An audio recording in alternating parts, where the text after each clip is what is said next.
Kumusta mga kasalaysay? Halina at samahan niyo ako sa isa na namang kakaibang kwento na aking ibabahagi sa araw na ito.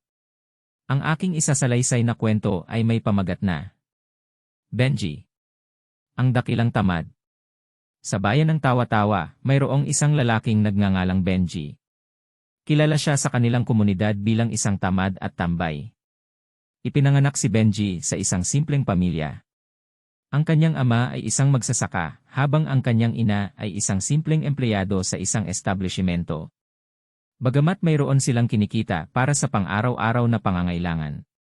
Pero hindi sila masasabing sobrang yaman na pamilya. Mula pa noong bata si Benji, napansin na niya ang kanyang likas na pagiging tamad. Ayaw niyang mag-aral at lagi na lang siyang natutulog sa klase. Ang kanyang mga guro at magulang ay palaging sinasabihan siya na ang edukasyon, ang susi sa magandang kinabukasan. Ngunit hindi niya ito masyadong pinapansin. Mas pinipili niyang magtambay, kasama ang mga kaibigan niyang puro mga tamad din na gaya niya. Sa kanyang pagtanda ay tuluyan nang nawala ang anumang pangarap o ambisyon ni Benji. Lagi na lang siyang nakatambay sa mga sari-sari store. Pag-alagala sa plaza, o naglalaro at nagpapalipas ng oras sa mga computer shop. Ang kanyang mga magulang ay laging nag-aalala para sa kanya, subalit wala silang magawa upang mapabago ang kanyang pamumuhay. Sa kabila ng kanyang tamad na pag-uugali, ay mayroon din namang kabutihan si Benji. Sa mga oras na kinakailangan ng tulong ng kanyang mga kaibigan at kamag-anak, lagi siyang handang magbigay ng kahit anong natitirang pera o oras na mayroon siya. Ito ang nagpapakita na mayroon pa rin siyang mabuting puso kahit pa sa kabila ng kanyang mga pagkukulang. Isang araw, habang si Benji ay nakaupo sa kanyang paboritong tambayan, ay napadaan ang kanyang dating guro noong siya ay nasa elementarya pa lamang. Lumapit ang guro kay Benji at kinamusta niya ito. Sumagot naman si Benji at sinabing okay naman po ako, teacher. Kayo po kumusta? Napansin ng guro na tila walang direksyon sa kanyang buhay si Benji.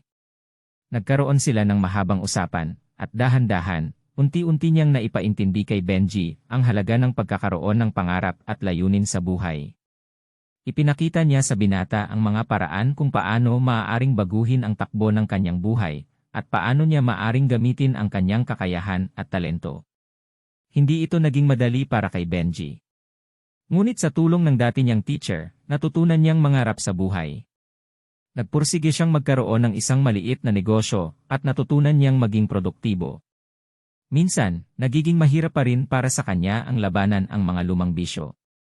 Ngunit sa tuwing nahihirapan siya, iniisip niya ang mga aral na nakuha niya mula sa kanyang guro na nagtulak sa kanya na magbago. Sa paglipas ng mga buwan, unti-unti ay naging mas maayos ang buhay ni Benji. Nakapag-ipon siya ng kaunti at natutunan niyang maging responsableng anak at kaibigan. Naging inspirasyon siya sa mga kabataan sa kanilang lugar. Na kahit gaano kalalim ang pagkakalugmok mo sa buhay, maaari ka pa ring magbago at magtagumpay kung mayroon kang tiyaga at determinasyon. Ang kwento ni Benji ay sumasalamin sa mga tunay na pangyayari sa ating mga buhay. Madalas ay mas gusto pa natin ang magtambay at ubusin ang ating mga oras sa mga walang kwentang bagay. Ngunit sa mga hindi inaasahang mga pagkakataon, ay may mga tao o pangyayari na magiging susi tungo sa ating pagbabago. Tulad kay Benji, naging susi sa kanyang pagbabago ang kanyang dating guro.